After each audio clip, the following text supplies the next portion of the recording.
सलीब पर यीशु का दूसरा कलमा। मैं तुझसे सच कहता हूं, आज ही तू मेरे साथ फिरदौस में होगा। मुकद्दस लूका 23 बाब 43वीं आयत। सलीब का मंजर दर्द, तज़हीक और तन्हाई का मंजर है, लेकिन इसी मंजर में उम्मीद की सबसे रोशन किरण भी चमकती है। जब दो मुजरमों को खुदावंद यीशु मसीह के साथ मसलूब किया गया, तो एक ने ताना दिया और दूसरे ने ईमान का इकरार किया। उसने कहा, ऐ यीशु, जब तू अपनी बादशाही में आए तो मुझे याद रखना। ये अल्फाज किसी आलम शरीयत के ना थे, ना किसी शागिर्द के, बल्कि एक गुनाहगार के थे जिसने जिंदगी के आखिरी लम्हों में सच्चाई को पहचान लिया। यीशु का जवाब महज तसल्ली नहीं था, बल्कि निजात का ऐलान था। आज ही तू मेरे साथ फिरदौस में होगा। तौबा की ताकत। ये दूसरा कलमा हमें सिखाता है कि सच्ची तौबा कभी देर से नहीं होती। चोर के पास ना नेक अमाल थे, ना वक्त की मोहलत, ना बपतिस्मा का मौका, सिर्फ एक टूटा हुआ दिल और ईमान का इतराफ। बाइबल मुकद्दस कहती है, खुदावंद टूटे दिल वालों के नजदीक है। मजमूर 34:18वीं आयत। इलाहियाती तौर पर यह हमें फजल के तसव्वुर की तरफ ले जाता है। निजात इंसानी कोशिश से नहीं, बल्कि खुदा के फजल से है। इफिसियों 2 बाब 8 से 9वीं आयत में चोर की निजात इस बात की गवाही है कि निजात ईमान के जरिए खुदा के तोहफे के तौर पर मिलती है। आज निजात का वक्त अभी है। यीशु ने कहा, आज, न कल, न क़यामत के दिन का इंतजार, बल्कि फौरन। ये लफ्ज हमें याद दिलाता है कि खुदा की रहमत मौजूदा लम्हे में काम करती है। जब इंसान सच्चे दिल से रुजू करता है तो खुदा ताखीर नहीं करता। इलाहियात में ये हमें यकीनन निजात, एश्योरेंस ऑफ सल्वेशन का तस्वर देती है। जो मसीह में है वो अभी और यही खुदा के साथ तल्लुक में दाखिल हो जाता है। मुकद्दस लूका के मुताबिक अंजील में चंद हवाला जात लफ्ज आज के मानी, संजीदगी और अहमियत को उजागर करते हैं। आज दाऊद के शहर में तुम्हारे लिए एक मुनंजी पैदा हुआ है। मुकद्दस लूका 2 बाब 10 से 11 आयत। आज ये नविश्ता तुम्हारे कानों में पूरा होकर पहुंचा है। लूका 4 बाब 21 आयत। आज हमने अजीब बातें देखी। आज इस घर में निजात आई है। लूका 19 बाब 5-9 आयत।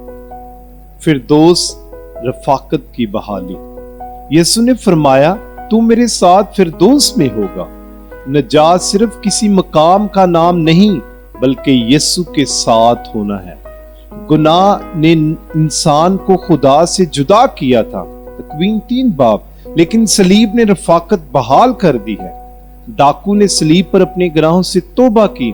तौबा वो चाबी है जो गुनाह की वजह से फिरदौस का बंद ताला खोलती है।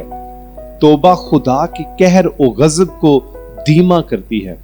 ये खुदा में शफकत और मोहब्बत को उभारती है। तौबा इंसान के अंदर की तब्दीली का नाम है जो नई जिंदगी को मुतारफ करवाती है। ये वादा हमें बागे अदन की याद दिलाता है, जहां इंसान खुदा के साथ चलता था।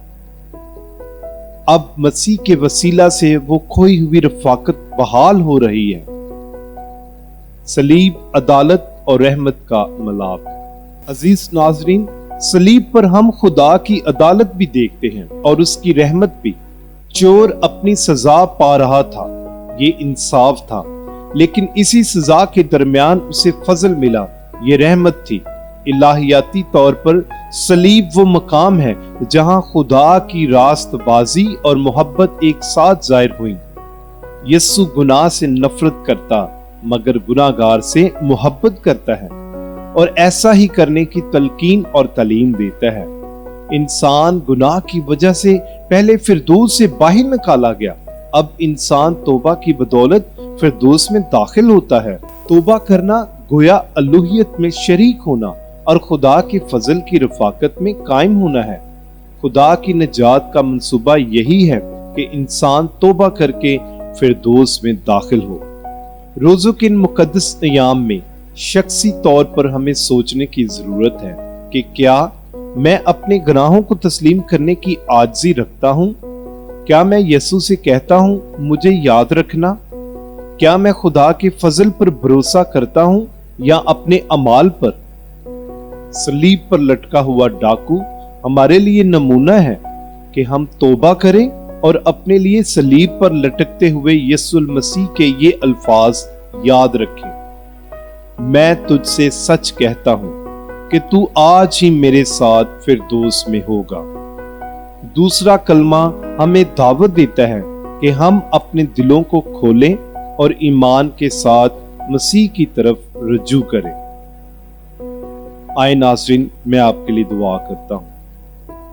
ऐ मसलूब यीशु मसीह, मुझे उस ताइब चोर की मानिंद आजिज़ी अता कर। हमारा दिल तेरी रहमत पर यकीन रखता है। जब मेरी जिंदगी की शाम आए तो तू मुझे अपने साथ पाए। ऐ खुदावंद, मैं तेरे हजूर ये इल्तिजा करता हूं कि जिस तरह तूने उस सलीब पर ताइब डाकू से कहा, उसी तरह मेरे लिए भी ये अल्फाज हों, आज तू मेरे साथ फिरदौस में होगा। आमीन।